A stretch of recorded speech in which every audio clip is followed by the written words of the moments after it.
How's it going, everyone? Equinox Phoenix here, and today we're going to talk about Legends of Tomorrow Season 6, Episode 7, titled Back to the Finale, Part 2.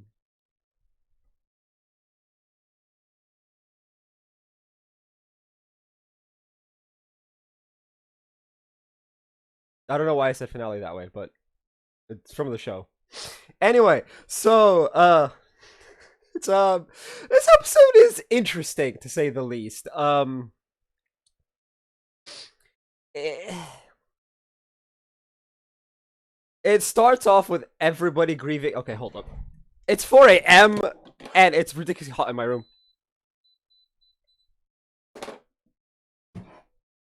I'll get to see my pajama pants. Anyway. This episode starts with everyone grieving the loss of Sarah Lance, which, as well as Sarah discovering her dead body. Bishop then goes on to explain that there is no cure. What he gave her was actually a primer, nanobots, specifically, and we see in a flashback,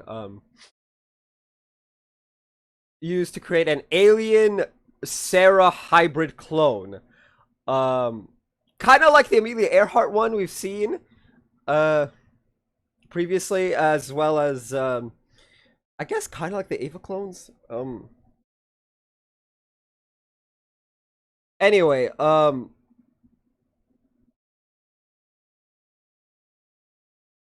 while that's happening, a bunch of the Ava clones come in. Bishop takes the gun and shoots himself so that he can jump bodies.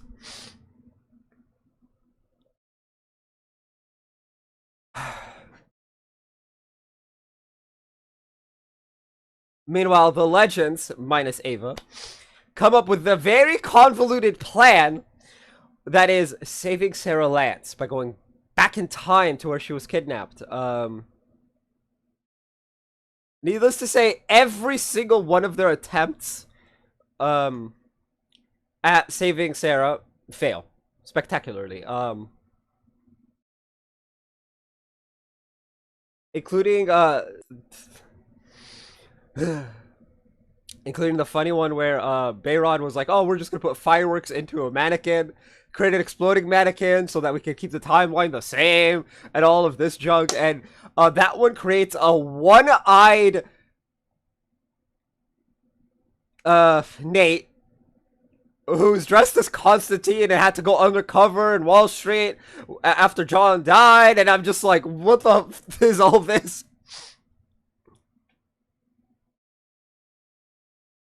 Of course, Sarah realizes the she somehow realized, I forget what caused it. I forget what caused it. I know, I just saw it, but like it's 4 o'clock, like I said. Sarah realizes that the Legends went back in time to try and save her, and so in present day, in present day, they all meet up. Mick, Sarah, Gary, and a couple Ava clones.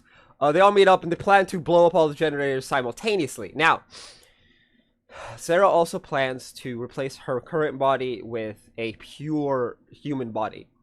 Unfortunately, that takes 10 minutes to upload. Mick also manages to kill Bishop with his flamethrower, but because he killed Bishop, Bishop's mind uploads to the system, and it's uploading to the cloud. In 3 minutes, he'll be able to create a body from anywhere. We need 10 minutes to give Sarah a new body. After a heart-to-heart with Mick,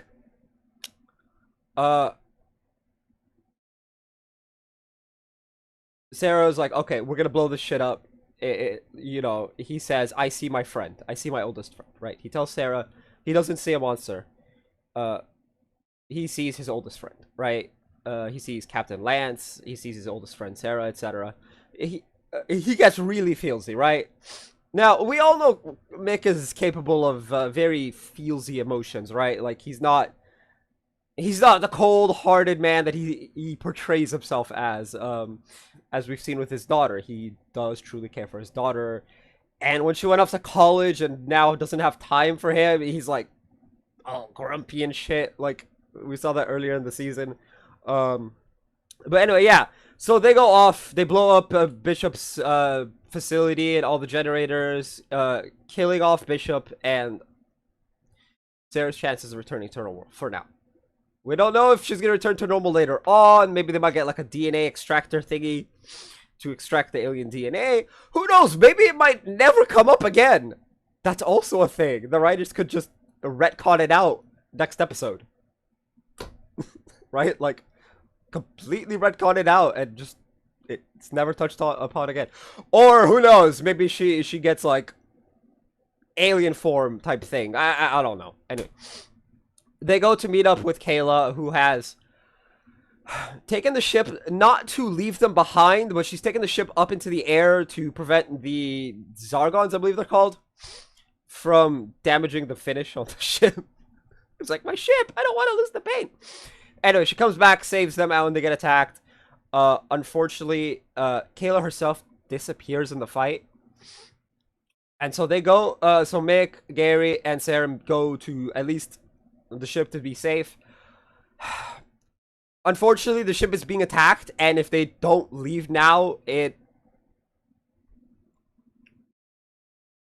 gonna be destroyed. Anyway, so Mick and Sarah is like, yeah, all right, take us up, Gary. You know, they tell Gary to take them up into space and get them home. Gary, you know, being Gary's like, aye, aye, Captain, and flies it home. Right as the file that Ava has been watching on loop since they found out Sarah died. This is a lot, by the way. Gets corrupted. Sarah shows up on the ship. Right? Sarah shows up and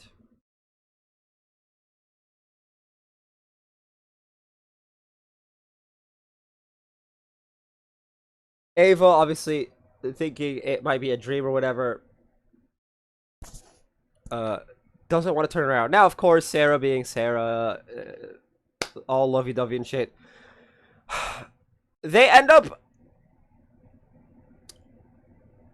you know, cuddling for a bit, and then Sarah's like, oh, I know where the legends are, and her, Ava, and Mick, and Gary all go to where the legends are in the finale from last season. This is, it's a bit much. Anyway, and they all go to see them, and it's just like, Sarah's alive! Right as they're like, alright, we need to begin the legend that is Sarah, because, like I said, every plan they came up with fails spectacularly. Also, before that happens, Astra, I knew it started with an A and ended with an A. I just couldn't. It just didn't want to connect in my head for a second. Astra kind of sort of comforts Bayrod on his failure because he realized that it's his fault she got kidnapped. When she did. But you know, it would have happened eventually. You know, and some things are meant to be. So right as they're like, all right, let's begin the legend that is Sarah Lance, right? Who wants to write it down first? Sarah comes in, it's like, I'll do it, and end all happy ending and shit, right? So, after they all hug it out, they start walking back to the ship and whatnot, and Sarah says she wants to propose to her girlfriend. Now, Ava jumps the gun and is like, yes, and it's like, wait on it. Sarah goes through this really big emotional speech, very cheesy as well. I loved it, honestly. And after Sarah finally manages to ask the question, because Ava really wants to jump the gun, they have to tell her, yes, now you can say yes. So she finally says yes, because she said yes like 3 times throughout the proposal. Once before it, once in the middle of it, and once after, as soon as she's told that she can finally say yes. It was the funniest thing ever. Anyway. I believe that's where that's where the episode ends. Yeah, that's where the episode ends. Anyway, I love this episode. I'm glad we got Sarah back, even if it isn't OG scar-covered body Sarah Lance. Look, we have Sarah Lance. It's kind of like how oh, who was it that I was saying? Oh, yeah, it was kind of like a Batwoman, where we now have Kane back. But like, it's not like OG, like, Ruby Rose, Kate Kane. Wallace Day is amazing as Kate Kane. I love the dynamic between the two between Wallace Day and Rachel Scarston. By the way, I was watching the Instagram live from last night, from yesterday afternoon. Best thing ever. Follow them on Instagram. CW Batwoman. I forget Wallace Day's and Rachel Scarston's Instagrams, but you could probably find it. Anyway, watch that. But yeah, we get like it's shaping up to be a good season overall. We're even gonna get Nora West Allen again, which I miss little Nora. I don't know if that was part of the. I don't remember if I started recording these before or after she died. But yeah, I did not like her being written out of the timeline. I think I've mentioned that a lot. Anyway, but that's Flash, not Legends. Anyway, this episode was great. I love it.